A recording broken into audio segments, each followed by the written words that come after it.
ये लेडी एक आवारा पायलट के साथ ऐसे आइलैंड पर फंस जाती है जहाँ गवर्नमेंट ने पृथ्वी के सारे खतरनाक क्रिमिनल्स को कैद करके रखा हुआ है। तो अब सारे खौफनाक क्रिमिनल्स उनके पीछे पड़े हुए हैं उनकी जान लेने के लिए। इस एडवेंचरस कहानी की शुरुआत होती है रॉबिन नाम की एक लेडी को दिखाते हुए, जो कि top class news reporting channel की एडिटर और वहाँ की मैनेजर थी। रॉबिन अपने करियर में काफी अच्छा कर रही होती है। अब रॉबिन का एक बॉयफ्रेंड था जिसका नाम रे होता है। वो दोनों बहुत ज्यादा प्यार करते थे और उन्हें एक्सप्लोर करना भी बहुत ज्यादा पसंद था। एक दिन रॉबिन और रे काम खत्म होने के बाद एक दूसरे से मिलते हैं और रे ने तो उसे एक वेकेशन का प्लान बताया। रे रॉबिन को बता रहा था एक ऐसे अनजान आइलैंड के बारे में जो इस पूरे समुद्री इलाके के बीचों बीच है। लोगों का यही मानना था कि उस जगह पर बहुत कम लोग गए हैं और वहाँ बाकी जगहों से कई यूनिक चीजें मिलती हैं। रॉबिन को भी ये प्लान अच्छा लगता है, इसीलिए उसने रे को हाँ कर दी। यानी वो दोनों मिलकर उस आइलैंड पर जाएंगे एक्सप्लोरेशन करने के लिए। जल्द से जल्द उन्होंने अपने अपने काम से लीव लिया और तुरंत ही एक बंदरगाह पर आ गए। वहाँ पर उन्होंने क्वीन नाम की एक पायलट को असाइन किया जो उन्हें उस आइलैंड तक लेकर जाएगा। क्वीन तो उन लोगों को अपने एक बहुत ही पुराने प्लेन में लेकर जाने वाला था जिसके साथ कई सारे पार्ट्स खराब हुए होते हैं। अब वो सब जब तैयार हो रहे थे तो क्वीन की भी गर्लफ्रेंड होती है जिसका नाम स्टेसी था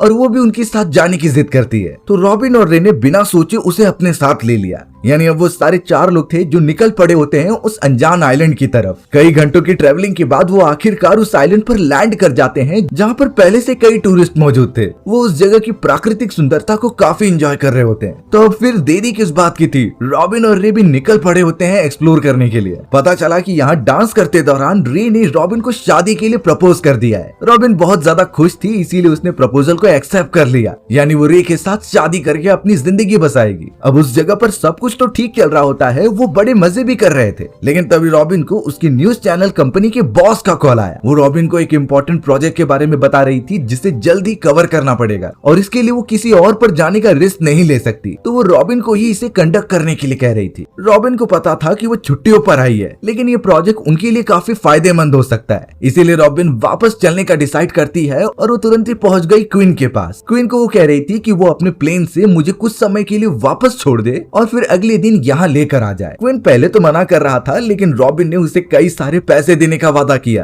क्वीन तो अब उससे बिल्कुल मना नहीं कर पाया वापस चलने के लिए। रॉबिन ने सारी बातें अपने बॉयफ्रेंड रे को भी समझा दी होती हैं। रे भी रॉबिन से पहले गुस्सा था क्योंकि ये उनका पर्सनल टाइम होता है, पर रॉबिन उसे समझाती है कि इस चीज के बाद उसे काफी प्रॉफिट होगा, शायद उसे कंपनी के अंदर अपर लेवल वाली पोजीशन मिल जाए। आखिरकार रे भी उस कंडीशन को समझता है और रॉबिन को जल्दी वापस आने के लिए कहता है। रॉबिन भी रे से अलविदा लेकर क्वीन के साथ उस प्लेन के अंदर बैठ जाती है और निकल पड़ती है सिटी की तरफ। पर इस बात से वो एकदम अनजान थी कि कुछ ही समय में वो कितनी बड़ी मुसीबत में फंसने वाली है। रॉबिन और क्वीन उस खटारा प्लेन के अंदर बैठ जाते हैं और आसमान में उड़ते रहते हैं। उन्हें डेस्टिनेशन तक पहुंचने के लिए अभी भी कई घंटे हैं। तो क्वीन अच्छे से काम करता है और प्लेन को कंट्रोल करते हुए आगे बढ़ता है। लेकिन पता चला कि सामने की तरफ बहुत ही घने बादल हैं। वहाँ पर तो बिजली भी कड़क रही थी जिससे सामने वाला रास्ता दिखाई नहीं देता। अब क्वीन प्लेन को वापस भी नहीं मोड़ सकता क्योंकि यही एक वे होता है। इसलिए वो ज्यादा ना सोचते हुए प्लेन को उन घने बादलों के अंदर घुसा देता है। अब कुछ देर तक तो तेजी से हवा चलने के कारण उनके प्लेन को झटके लगने लगते हैं। प्रॉब्लम तब हो जाती है जब एक बिजली का झटका सीधा उनके विंग पर आकर लगता है। सारे कम्युनिकेशन डिवाइसेस काम करना बंद कर दे रहे थे। यानी क्वीन मदद के लिए किसी रेस्क्यू टीम को बोल भी नहीं सकता।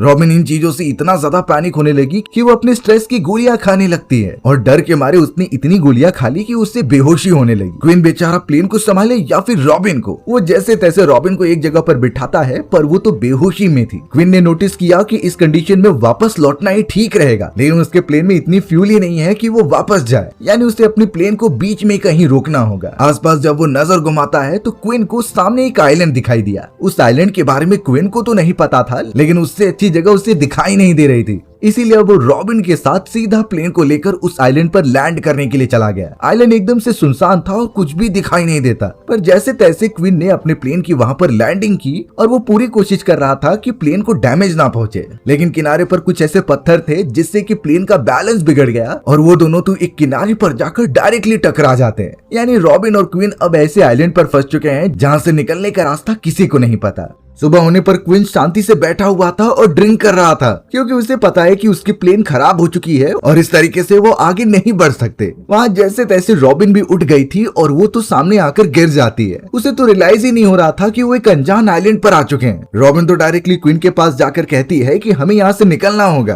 पर क्वीन ने पहले ही सारी चीजें देख ली थी और उसके हिसाब से वो बताता है कि प्लेन खराब हो चुकी है, उसके कई ऐसे पार्ट्स डैमेज हो चुके हैं जो यहाँ पर वो ठीक नहीं कर सकता। तो या तो उन्हें पानी के रास्ते से आगे निकलना होगा या तब तक वेट करना होगा जब तक कोई रेस्क्यू टीम यहाँ ना आ जाए। अब रॉबिन बहुत ज्यादा फ्रस्ट्रेट हो रही थी क्योंकि उसे अपने उस बड़े प्रोजेक्ट के लिए जाना है। उसने तो क्वीन को कई सारे डॉलर्स भी दिए थे उसे पहुंचाने के लिए, पर जब कोई और रास्ता दिखाई नहीं दे रहा होता तो रॉबिन क्वीन से बहुत बदतमीजी से बात करती है। उसने ये तक कह दिया कि अगर तुम मुझे नहीं लेकर जा सकते तो मेरे सारे डॉलर्स मुझे दे दो। क्वीन भी इससे काफी फ्रस्ट्रेट हो जाता है, लेकिन जब वो रॉबिन को डॉलर्स दे रहा था तो उसे फाड़ देता है, क्योंकि ऐसी जगहों पर पैसे बिल्कुल काम में नहीं आते। काम में आते हैं तो वहाँ का तजुर्बा और सर्वाइवल स्किल्स, जो कि शायद क्वीन के पास होती हैं, लेकिन वो रॉबिन को बताना नहीं चाहता था। रॉबिन और क्वीन में इसी बात पर काफी ज्यादा बहस हो रही थी कि वो क्या करेंगे। रॉबिन भी डर के मारे जब चारों तरफ देखती है तो उसे कुछ समझ नहीं रहा था। तब जाकर क्वीन उसे बताता है कि हमें सबसे पहले खाने पीने का इंतजाम करना होगा और रात के समय सोने के लिए अपने लिए एक शेल्टर बनाना होगा। क्वीन को अंदाजा था कि इस जगह से जरूर कोई प्लेन या फिर बोट गुजरेगी और यही रीजन होता है कि उसने SOS सिग्नल बनाने का भी डिसाइड किया ताकि दूर से उनकी लोकेशन पता चल जाए। रॉबिन को कुछ समझता नहीं, इसलिए क्वीन जैसा कह रहा था वो वैसा करने लगी। तुरंत ही वो कुछ खाने पीने की तलाश में फॉरेस्ट के बहुत ज्यादा अंदर निकल पड़ते हैं। कई देर तक कुछ ना मिलने के कारण रॉबिन डिसअपॉइंटेड हो गई थी, लेकिन जब उसे रास्ते में पानी बहने की आवाज आई तो वो उसे फॉलो करते हुए एक झरने के पास पहुंच जाते हैं। यानी उनके पानी पीने की टेंशन तो खत्म हो चुकी थी, पर अब खाने की चीजें ढूंढनी है। वहाँ पर कोई फल फ्रूट तो नहीं दिखाई दे रहे थे, लेकिन क्वीन ने बड़ी चालाकी से एक पक्षी को पकड़ लिया। वो पक्षी को तो अच्छे तरीके से वो पकाते हैं और खा लेते हैं, यानी एटलीस्ट ऐसी जगह पर उनकी बॉडी को पोषण तत्व तो मिलते ही जा रहे हैं। पर यहाँ उन्हें कब तक रहना पड़ेगा इसका कोई अंदाजा नहीं। अगले दिन प्लेन के अंदर कुछ छानबीन करते दौरान रॉबिन को एक लाइफ बोट मिलती है, यानी अगर इसमें हवा ब्लो कर दी जाए तो इसकी मदद से समुद्र को पार किया जा सकता है। रॉबिन जब ये चीजें पूछने के लिए क्वीन के पास जाती है तो क्वीन साफ मना कर रहा था, क्योंकि ये लाइफ बोट इतनी बड़े समुद्र में सरवाइव नहीं कर पाएगी। अगर वो पानी के अंदर लेकर गई तो शुरुआत में तो सब ठीक रहेगा, लेकिन जब लहरों का बहाव काफी तेज हो जाएगा तो उसे डूबने में टाइम नहीं लगेगा। यानी लाइफ बोट वाला प्लान एकदम से बेकार है, उन्हें किसी की मदद का वेट तो करना ही होगा। अब दूसरी तरफ हमें उस आइलैंड पर रॉबिन का बॉयफ्रेंड रे दिखाया जाता है। रे तो अपना वहाँ पर एंजॉय कर रहा था, तभी उसे एक फोन कॉल आई। ये फोन कॉल रॉबिन के बॉस का था, जो ये बता रही थी कि रॉबिन अभी तक पहुंची नहीं है, उसे एक इम्पोर्टेंट प्रोजेक्ट जो कंप्लीट करना है। पर रे इतना ज्यादा चौंक गया और बताने लगा कि रॉबिन एक दिन पहले ही यहाँ से निकली थी किसी पायलट के साथ, अब तक तो उसे पहुंच जाना चाहिए था। लेकिन उसकी बॉस यही बताती है कि वो अभी तक नहीं आई है। रे तो अब काफी डरने लगा अपनी गर्लफ्रेंड के लिए, और वहाँ पर तो क्वीन की गर्लफ्रेंड स्टेसी भी मौजूद थी। स्टेसी को भी जब रे ने सब कुछ बता दिया तो दोनों काफी पैनिक करते हैं और वहाँ के एक कैफे से रेस्क्यू टीम को कॉल करने के लिए बोलते हैं। दोनों को वही लग रहा था कि उनकी प्लेन शायद कहीं पर क्रैश हो गई है, तो रॉबिन और क्वीन को ढूंढना मैंडेटरी हो जाता है। रॉबिन और क्वीन एक दूसरे से कई सारी बातें शेयर करते हैं। इनफैक्ट शुरुआती समय में उनके अंदर जो तनाव का माहौल था और जो दुश्मनी थी वो पूरी तरीके से खत्म हो चुकी होती है। दोनों साइलेंट पर अकेले हैं तो एक दूसरे से बात करने के अलावा कोई ऑप्शन नहीं बचता, और यही चीजें उन्हें काफी ज्यादा कंफर्टेबल बना देती है। दोनों एक दूसरे से अपने लाइफ की हर एक चीजें शेयर कर रहे थे। इनफैक्ट रॉबिन शुरुआत में समझती थी कि क्वीन बहुत ही ज्यादा अकड़ू इंसान है, पर क्वीन सच में एक भला आदमी है जो दूसरों के बारे में सोचता है। दूसरी तरफ रियो स्टेसी को कुछ देर बाद एक रेस्क्यू हेलीकॉप्टर मिल जाता है। वहाँ पर कुछ ऑफिसर्स भी थे जो उनके साथ जाकर उनके साथियों को ढूंढने का प्लान करते हैं। जल्द से जल्द वो वहाँ से हर एक आइलैंड पर चेक करते चले जाते हैं। यहाँ रॉबिन और क्वीन तो सोए हुए थे, लेकिन जैसे ही रॉबिन को हेलीकॉप्टर की आवाज सुनाई देती है तो वो तुरंत ही उठकर जोर से चिल्लाती है। पर वो हेलीकॉप्टर काफी ऊपर था और जो क्वीन ने सिंबल बनाया होता है वो इतना विजिबल नहीं होता कि कोई उसे नोटिस कर ले। रॉबिन से जब कुछ नहीं हो रहा था तो वो क्वीन को भी उठाती है, लेकिन क्वीन ने कल रात कई सारी ड्रिंक्स पी ली थी, इसीलिए वो मदहोशी में ही होता है। कुछ देर तक वो रेस्क्यू हेलीकॉप्टर वहाँ पर हवर करता रहा, लेकिन जब उसे कोई क्लू नहीं मिलता तो वो आगे बढ़ने लगते हैं। रॉबिन भी चिल्ला चिल्ला कर थक गई थी और आखिर में जब उसे एक फ्लेयर गन मिली तो वो तुरंत ही उठाकर उसे फायर करने बढ़ती है, लेकिन वो फ्लेयर आसमान में जाने के बजाय एक पेड़ पर जाकर लग जाता है। और बदकिस्मती की बात ये थी कि उनके पास सिर्फ एक ही फ्लेयर गन मौजूद थी और वो भी यहाँ बेकार हो चुकी होती है। हेलीकॉप्टर अब काफी दूर निकल चुका था और गन की आवाज सुनकर तो क्वीन भी उठ जाता है। क्वीन ने जब नोटिस किया कि रॉबिन ने गलत निशाना लगाया और हेलीकॉप्टर यहाँ आया था और एक रेस्क्यू टीम यहाँ पर आई भी थी, तब क्वीन काफी ज्यादा गुस्सा करता है रॉबिन पर। वो उसे समझाने लगा कि शायद ये उनका आखिरी मौका हो सकता था यहाँ से बाहर निकलने का, लेकिन रॉबिन भी डिसअपॉइंटेड थी कि वो कुछ कर नहीं पाई। कई देर तक दोनों के डिस्कशन होते हैं, लेकिन अब क्विन वापस से चांस नहीं ले सकता था। उसने रॉबिन से कहा कि हम इस चट्टान की ऊंचाई वाली जगह पर जाएंगे जहां से सिग्नल भेजा जा सके उन सारे रेस्क्यू टीम वालों को। यहाँ इतनी बहस के बाद क्वीन और रॉबिन निकल पड़ते हैं चट्टानी वाले इलाकों में। पर अगर ऐसी कंडीशन में कभी हम फंस जाएं जहां रेस्क्यू टीम को कैसे भी डिक्टेट करना है कि हम फंसे हुए हैं, और अगर प्रॉपर तरीके से SOS सिग्नल नहीं बनाया गया तो हमारी मदद करने कोई नहीं आ पाएगा। अब हमें ऐसे आइलैंड पर फंसे दौरान SOS सिग्नल कैसे बनाने हैं ये जानना होगा। सबसे पहली चीज तो हमें दिन के समय में बीच के ऊपर कई सारी बड़ी बड़ी लकड़ियां रखनी है। इससे वहाँ की रेत पर हेल्प या फिर बड़े बड़े अक्षरों में SOS सिंबल लिख दें। होता यह है कि ऊपर से जितनी भी प्लेन या फिर रेस्क्यू टीम जाती है तो उससे पता लग सकता था कि आइलैंड पर कोई तो फंसा हुआ है, और अगर इस कंडीशन में आपके पास फ्लेयर गन मौजूद ही नहीं है तो हमें सनलाइट की रिफ्लेक्शन का काम लेना होगा। कोई भी ग्लास या फिर ऐसी चीज ले ले जो रिफ्लेक्ट करती हो सनलाइट को, क्योंकि उसी की वजह से हम एक ऐसी चमक को पैदा कर पाएंगे जो दूर से भी देखी जा सकती है। और ये चमक पहले वाले वे से बहुत असरदार है कि हम जमीन पर SOS सिंबल बना रहे हैं। अगर कोई रेस्क्यू टीम या फिर बोट दिन के समय में काफी दूरी पर है तो ये रिफ्लेक्शन उन्हें आसानी से दिखाई दे सकता है। अब यहाँ बात रही रात के समय की, तो उस समय पर क्या करें? रात के समय पर हमें प्लेन या फिर रोशनी का ध्यान आकर्षित करने के लिए सिर्फ और सिर्फ एक चीज करनी है। टॉर्च लाइट होगी तो बहुत अच्छा है, लेकिन अगर हम एक जगह पर पूरी आग लगा दें तो यह धुआं रात के समय पर बहुत दूर से दिखाई दे जाता है। इससे हाई प्रोबेबिलिटी बन जाती है कि रेस्क्यू टीम वहां आकर आपको बचा लेगी। पर यहाँ रॉबिन और क्वीन की हालत पहले से और ज्यादा खराब हो गई थी। वो जैसे तैसे पहाड़ी वाले इलाके के टॉप पर पहुंचने की कोशिश करते हैं। रास्ते में तो गलती से रॉबिन एक गड्ढे के अंदर भी गिर गई थी। क्वीन इस तरीके से उसे अकेला तो नहीं छोड़ सकता है, इसीलिए वो भी उसे बचाने चला जाता है। दोनों को कई मुसीबतों का सामना करना तो पड़ रहा था, लेकिन वो हार नहीं मानते और चट्टानों की एकदम ऊंचाई पर चले जाते हैं। अब रॉबिन जब अपनी नजर घुमा रही थी तो चारों तरफ दूर दूर तक पानी फैला हुआ था। कोई मदद के आसार दिखाई नहीं दे रहे होते कि वो सिंबल दिखाकर उन्हें यहाँ बुला ले। रॉबिन को तो अब यही लगने लगा था कि शायद वो वापस यहाँ से बचकर नहीं जा पाएगी, लेकिन तभी क्वीन की नजर एक बड़ी सी बोट पर पड़ती है जो उसी आइलैंड के पीछे वाले हिस्से पर जा रही थी। अब उनके अंदर थोड़ी सी खुशी तो आ गई कि शायद वो बच सकते हैं, पर उस जगह पर पहुंचना अपने आप में भी एक चुनौती थी। क्वीन को अंदाजा था कि इस पहाड़ की निचले वाली सतह तक जाना काफी मुश्किल हो सकता है, लेकिन ये चांस वो मिस नहीं करना चाहता था। इसलिए रॉबिन और क्वीन बिना रुके एक दूसरे की मदद करते हैं और नीचे आते हैं। दिन के समय पर वहाँ चलते हैं, लेकिन जब रात हो गई तो उन्होंने पानी से ट्रेवल करने का डिसाइड किया। वो जैसे तैसे प्लेन में पड़ी हुई लाइफ बोट को फुलाते हैं और उसे पानी में उतारकर आगे बढ़ने लगते हैं। क्वीन को इस तरीके से लाइफ बोट में ट्रेवल करना आता था, इसीलिए वो चप्पू मारकर उसकी डायरेक्शन चेंज करता है उस जगह पर जहाँ पर उन्होंने वो बड़ी सी शिप देखी थी। पूरी रात बीतती चली गई और आखिरकार सुबह हो जाती है। वो दोनों उस शिप के पास पहुंचकर काफी खुश तो होते हैं, लेकिन क्वीन ने जब अपने बाइनोकुलर से वहाँ पर नोटिस किया तो वो देखता है कि शिप के ऊपर कई गुंडे मौजूद हैं और उन्होंने एक टूरिस्ट को मारकर पानी में फेंक दिया है। इससे क्वीन को इतना तो क्लियर हो गया कि ये सभी बुरे लोग हैं और एक तरीके से यहाँ से गुजरने वाले लोगों पर कब्जा कर लेते हैं उन्हें मारकर। क्वीन ने रॉबिन से कहा कि हमें उनकी नजर में आए बिना यहाँ से निकलना होगा, लेकिन तब तक रॉबिन काफी आवाज कर चुकी थी जिससे उन सारे गैंगस्टर और क्रिमिनल की नजर उनके ऊपर पड़ जाती है। उन सारे क्रिमिनल्स का एक लीडर था जो सीधा अपने आदमियों को आदेश देता है कि उन लोगों को पकड़ कर लेकर आओ। क्वीन और रॉबिन तो ट्राई कर रहे थे कि वो बोट की मदद से किनारे पर पहुंचे, लेकिन उन गैंगस्टर्स के पास मोटर बोट थी जो ऑब्वियसली उनके नॉर्मल बोट से काफी तेज चल रही होती है। सभी के पास कई एडवांस हथियार भी मौजूद थे जिससे कि वो उन्हें मार सकते हैं। उन्होंने तो ऑलमोस्ट उनके ऊपर हमला भी कर दिया जिससे कि रॉबिन और क्वीन की उस लाइफ बोट में छेद हो गए थे, यानी यहाँ से निकलने का आखिरी रास्ता भी बेकार हो चुका है। पर फिर भी रॉबिन और क्वीन अपनी जान बचाते हैं और किनारे पर पहुंचकर फॉरेस्ट के अंदर जाने का ट्राई करते हैं। सारे गैंगस्टर्स भी अब उस जगह पर पहुंच चुके थे जो जैसे तैसे भागते हुए आखिरकार क्वीन और रॉबिन को बंदी बना लेते हैं। वो सभी बुरे लोग क्वीन को बहुत ज्यादा मारते हैं और रॉबिन के साथ बदतमीजी करते हैं। बेचारी रॉबिन को यही लग रहा था कि अब ये लोग उन्हें मार देंगे, इसी वजह से वो क्वीन को और खुद को बचाने के लिए एक बहाना करती है। उसने तो क्रिमिनल से कह दिया कि उनके पास कई सारे डॉलर्स मौजूद हैं जो कि वो प्लेन के अंदर अपने साथ लाए थे, जबकि ऐसा रियलिटी में कुछ होता नहीं।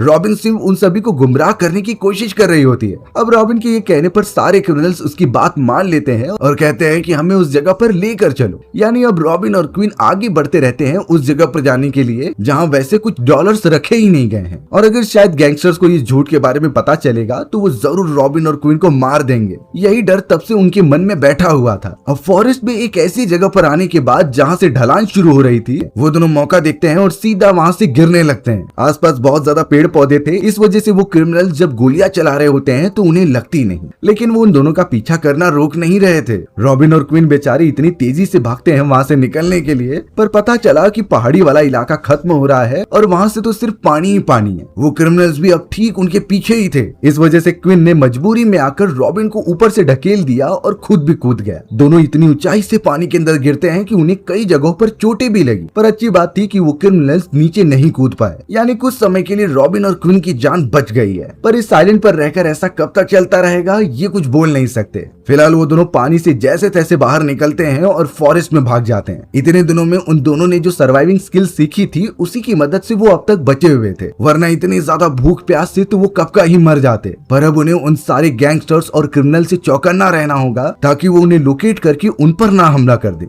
रॉबिन और क्विन तो जैसे तैसे उस फॉरेस्ट के अंदर अपनी रात गुजारते हैं और देखकर पता चल रहा था कि रॉबिन क्विन की अच्छी दोस्त बन चुकी है। वो इसलिए भी शुक्रगुजार है कि अगर क्विन नहीं होता तो वो कब का मर चुकी होती। उन दोनों ने तो नेचुरल चीजें यूज करना बहुत अच्छी तरीके से सीख लिया था और वही यूज करते हुए वो आगे बढ़ते रहते हैं। अब वहाँ सुबह होने पर वो अपनी जर्नी कंटिन्यू तो कर रहे थे, लेकिन सामने की तरफ उन्हें एक प्लेन दिखाई दी। एक ऐसी प्लेन जो कई साल पहले यहाँ पर क्रैश लैंड हो चुकी थी। प्लेन के कई सारे मलबे पेड़ों के ऊपर थे, पर क्विन ने जब उन सभी को देखा तो वो साफ कह देता है कि ये जरूर वर्ल्ड वॉर के जमाने की प्लेन होगी, जिनमें से कुछ सोल्जर्स की प्लेन खराब होकर इसी आइलैंड पर आ गिरी थी। रॉबिन के दिमाग में तो यही चल रहा था कि कहीं वो गैंगस्टर्स और क्रिमिनल्स उनके पीछे ना आ जाएं। पर क्विन ने बड़ी चालाकी दिखाई और उन प्लेन के मलबों में से अच्छी चीजें निकालकर उसे पानी में डाल दिया और उस पर बैठकर एक बोट की तरह यूज करते हुए आगे बढ़ने लगे। क्विन और रॉबिन आगे तो बढ़ रहे थे, लेकिन यही टेंशन थी कि वो क्रिमिनल सामने ना आ जाए। अब वो दोनों उस बीच के किनारे पहुंच जाते हैं जहाँ क्विन की प्लेन क्रैश लैंड हुई थी और उसका प्लान ये था कि वो उसी प्लेन को अच्छी तरीके से रिपेयर करेगा जिससे यहाँ से निकला जा सके।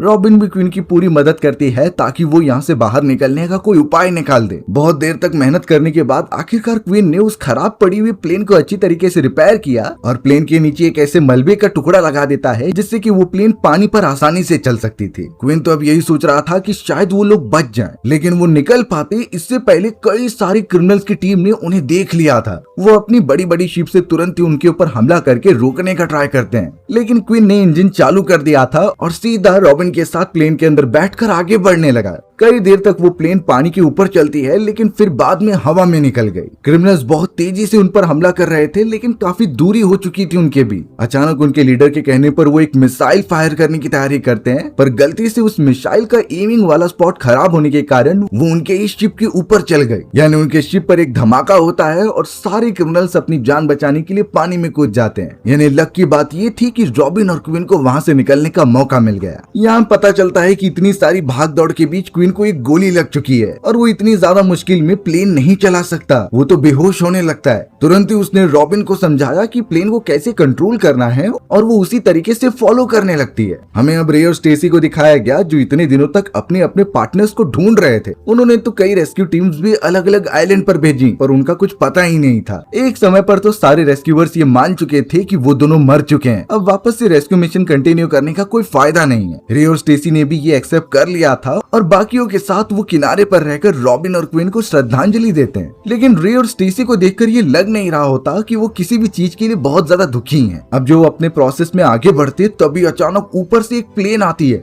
ये प्लेन कोई और नहीं बल्कि वही थी जिसे कि रॉबिन चला रही होती है। यानी वो उसे जैसे तैसे कंट्रोल करते हुए उस जगह पर पहुंच ही गई। पर सबसे बड़ा प्रॉब्लम था कि उसे लैंड करना बिल्कुल नहीं आता। साइड में क्वीन घायल पड़ा हुआ है जिसकी हालत बहुत खराब है, लेकिन जैसे तैसे वो पानी में प्लेन को लैंड कराती है और पानी में डूबने लगती है। पर अब उन्हें आसानी से रेस्क्यू कर लिया गया था और लोगों का ये मिथ दूर हो जाता है कि रॉबिन और क्वीन मर चुके हैं। कुछ ही दिनों के अंदर क्वीन को हॉस्पिटलाइज कर दिया गया था और उसकी अच्छी तरीके से देखरेख की जाती है। वहाँ पर तो रॉबिन भी पहुंच गई जो उससे कई सारी बातें करती है। इनफैक्ट क्वीन को इतना समझ गया था कि रॉबिन उससे प्यार करने लगी है। वो अपनी आगे की जिंदगी उसके साथ बिताना चाहती थी, लेकिन क्वीन जानता था कि ये गलत होगा। क्वीन एज में बहुत बड़ा है और रॉबिन उससे भी अच्छा लड़का ढूंढ सकती है अपने लिए। तो यही रीजन होता है कि क्वीन ने रॉबिन को मना कर दिया और उसे थोड़ा बुरा भी लगने लगा। लेकिन हमें एक सच्चाई पता चली कि रॉबिन और क्वीन जब उस आइलैंड पर फंसे हुए थे तो उन दोनों के पार्टनर्स यानी कि रे और स्टेसी एक दूसरे के क्लोज आ चुके होते हैं। यानी वो दोनों अपने अपने पार्टनर्स के प्रति बिल्कुल भी लॉयल नहीं थे।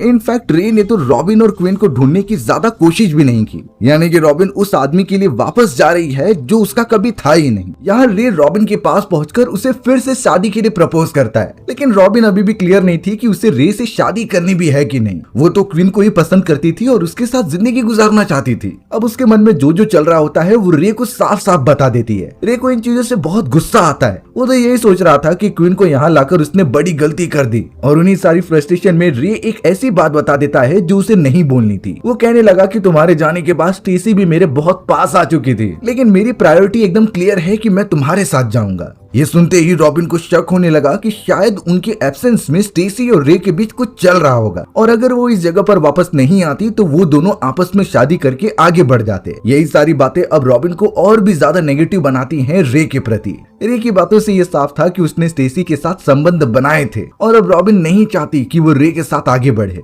वहाँ दूसरी तरफ क्वीन जो कि हॉस्पिटलाइज होता है उसे बहुत ज्यादा पेन हो रहे थे, पर कुछ ही समय में वो ये बात समझ गया कि वो भी रॉबिन से प्यार करता है। उसने जितना भी समय रॉबिन के साथ आइलैंड पर बिताया था वो किसी एडवेंचर चीज से कम नहीं। तो इसलिए अब क्वीन तुरंत ही हॉस्पिटल से भागता है रॉबिन को रोकने के लिए, क्योंकि रॉबिन आज फ्लाइट पकड़कर जाने वाली थी यहाँ से। पर घायल पड़े हुए किन को एयरपोर्ट पहुंचने में काफी देरी हो जाती है और वो प्लेन टेक ऑफ तो कर चुकी थी। यानी उसने काफी देर कर दी रॉबिन को रोकने के लिए। क्वीन एकदम हताश हो जाता है और जैसे ही वो पीछे मुड़ता है तो पता चला कि वहाँ रॉबिन खड़ी हुई है। वो जानबूझकर रे के साथ प्लेन के अंदर नहीं गई क्योंकि उसे भरोसा था कि क्वीन यहाँ पर आएगा जरूर। दोनों एक दूसरे को देखते हैं और साथ में पूरी जिंदगी बिताने का डिसाइड करते हैं। उन दोनों का ये रहस्यमय प्यार उस अनजान आइलैंड पर बना था जब वहाँ पर सिर्फ वो दोनों थे और कई सारी चीजें उनकी जान लेने के पीछे पड़ी हुई थी। फिर भी उन्होंने हार नहीं मानी और आज जाकर वो एक हो चुके हैं। रॉबिन ने तो क्वीन को शादी करने के लिए प्रपोज किया और क्वीन मान भी जाता है। यानी उनकी स्टोरी की हैप्पी एंडिंग आखिरकार हो ही गई। हमारी भी कहानी इसी तरीके से यही खत्म हो जाती है। सो व्यूअर्स, अगर आपको मेरा नरेशन 1% भी अच्छा लगा होगा ना तो वीडियो को लाइक एंड चैनल को सब्सक्राइब जरूर कर देना। मिलते हैं इसी तरीके की मजेदार वीडियोस में, तब तक के लिए बाय बाय।